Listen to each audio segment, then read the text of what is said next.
আসসালামু আলাইকুম রহমতুল্লাহি বারাকাতু।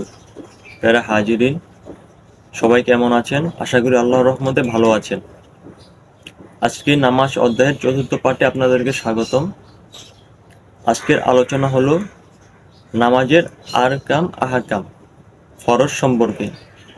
বন্ধুরা, নামাজ আদায়ের পূর্বে কিছু নির্দিষ্ট কাজকর্ম আছে, পবিত্রতা হাসিল করতে হয়, নির্দিষ্ট কিছু নিয়মকানুন আছে, সে সম্পর্কে এখন আমি আলোচনা করব। নামাজের আহকাম 7টি: শরীর পাক, কাপড় পাক, নামাজের জায়গা পাক, সতর ডাকা, কেবলামুখী হওয়া, ওয়াক্তমতো সালাত পড়া, সালাতের নিয়ত করা। বন্ধুরা, নামাজে দাঁড়ানোর আগে অবশ্যই আপনাকে পাক ও পবিত্র হতে হবে। সেটা অন্তরের দিক দিয়ে পাক হতে হবে এবং বাহ্যিক দিক থেকেও পাক হতে হবে। এই জন্য বলা হয়েছে 1 নম্বরে শরীর পাক। আপনি নাপাক অবস্থায় আপনার ইবাদত কবুল হবে না। এই জন্য শরীর পাক করে দাঁড়াতে হবে। কাপড় পাক, আপনার পরহিত যেই কাপড়টি আছে ওটিও পাক ও পবিত্র হতে হবে। নামাজের জায়গা পাক, আপনি যেই স্থানে নামাজ আদায় করবেন ওই স্থানটিও পাক পবিত্র হতে হবে। সতর ঢাকা, পুরুষের সদর হলো বের উপর থেকে হাঁটুর নিচ পর্যন্ত, এটা হলো পুরুষের সদর এবং পুরো সতরটি ঢাকতে হবে। এবং মহিলাদের সতর হলো মুখমণ্ডল ব্যতীত পুরো শরীরের সতর এবং 2 হাতের পাতা ব্যতীত, 2 পায়ের পাতা ব্যতীত পুরোটি হলো সতর মহিলাদের। কেবলামুখী হওয়া, আপনি যদি কেবলামুখী থেকে দূর হয়ে যান তাহলে আপনার নামাজ হবে না, ফরজ লঙ্ঘন হয়ে যায়। এই জন্য আপনি কেবলামুখী হতে হবে। আপনার মুখ, শরীর, বুক কেবলার দিকে থাকতে হবে। ওয়াক্তমতো নামাজ পড়া, বন্ধুরা অবশ্যই নামাজ ওয়াক্তমতো পড়তে হবে।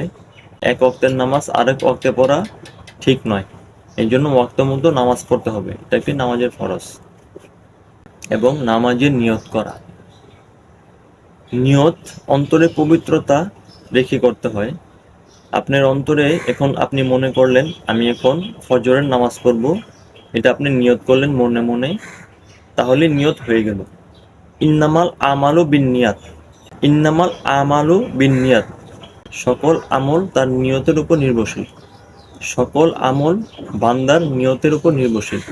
এই জন্য আপনি যখন ফজরের সময় উঠলেন নামাজ পড়ার জন্য, আপনি ফজরের উঠছেন নামাজ পড়ার জন্য, এই নিয়ত করে এটাই অন্তরের নিয়ত হয়ে গেল।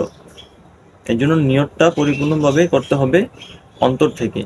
আর মুখের নিয়ত এটা হলো বাহ্যিক নিয়ত, এটা আপনি নামাজের আগে দাঁড়িয়ে বলতে পারেন। যেমন আপনি ফজর নামাজ পড়বেন, ফজর নামাজ নিয়ত করলেন, জোহরের নামাজ পড়বেন, জোহরের নামাজ নিয়ত করলেন, এভাবে 5 ওয়াক্ত নামাজের নিয়ত করতে পারবেন। মূল নিয়তটা হবে অন্তরের।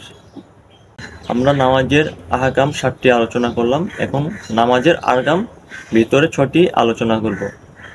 এক হলো আল্লাহু আকবার বলে নামাজ শুরু করা। আল্লাহু আকবার, তাকবীরে তাহরিমা, তাকবীরে তাহরিমা বলে নামাজ আরম্ভ করা। আল্লাহু আকবার, এটা হলো প্রথম তাকবীর, এটা হলো ফরজ, এটা দিয়ে নামাজ শুরু করতে হয়। দাঁড়িয়ে নামাজ পড়া, বন্ধুরা আপনি যদি ইচ্ছাকৃতভাবে বসে নামাজ পড়েন তাহলে কিন্তু নামাজ হবে না, কারণ দাঁড়িয়ে নামাজ পড়া এটি একটি ফরজ।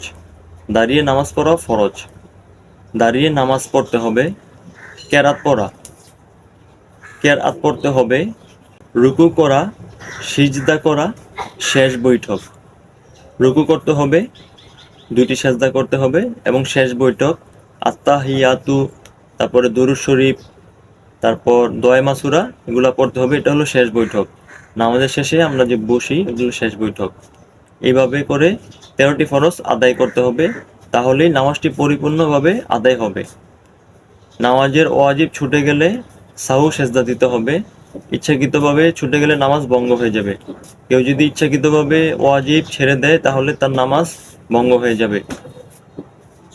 আর যদি অনিচ্ছাকৃতভাবে ওয়াজিব ছুটে যায় তাহলে সাহু সেজদা দিলে নামাজ আদায় হয়ে যাবে।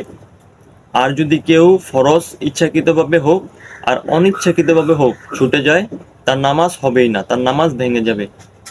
ফরজ যদি ইচ্ছাকৃতভাবে হয় বা অনিচ্ছাকৃতভাবে হয়, তাহলে নামাজ ভেঙে যাবে। উক্ত নামাজ আবার আদায় করতে হবে। আর ওয়াজিব যদি অনিচ্ছাকৃতভাবে হয় তাহলে সাহু সেজদা দিলে নামাজ শুদ্ধ হয়ে যাবে, নামাজ আদায় হয়ে যাবে। কিন্তু ইচ্ছাকৃতভাবে হলে, ওয়াজিব তরক হলে সাহু সেজদা দিলে নামাজ হবে না, নামাজ আবার নতুন করে পড়তে হবে।